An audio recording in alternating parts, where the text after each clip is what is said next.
ફરી એકવાર આ દેશના વધુ એક જવાને આપણા માટે અને માં ભારતી માટે એમ કહેવાય કે પોતાના પ્રાણોની આહુતિ આપી છે।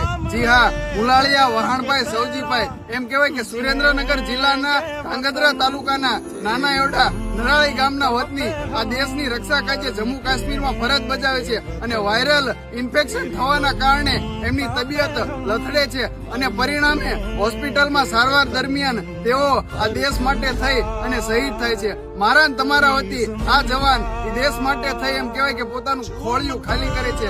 વાત એવી છે કે વહાણભાઈ રહ્યા ને એમને માત્ર 3 દીકરીઓ છે અને એ ત્રણેયની ઉંમર રહીને ખૂબ જ હજી નાની છે। તો કલ્પના કરો એ દીકરીની, એ પત્નીની, એ બાપની અને એ માની શું વેદના હશે જેને પોતાના વ્યક્તિને ખોયો છે। તો સલામ છે મારા દેશના વહાણભાઈને જેને મરતા દમ સુધી આ દેશની સેવા કરી અને માં ભારતી માટે પોતાના જીવનું અમૂલ બલિદાન આપ્યું। પરમાત્મા એમના દિવ્ય આત્માને શાંતિ આપે અને એમના પરિવારને આ કારમું દુઃખ સહન કરવાની शक्ति आपे एवी प्रार्थनाओ।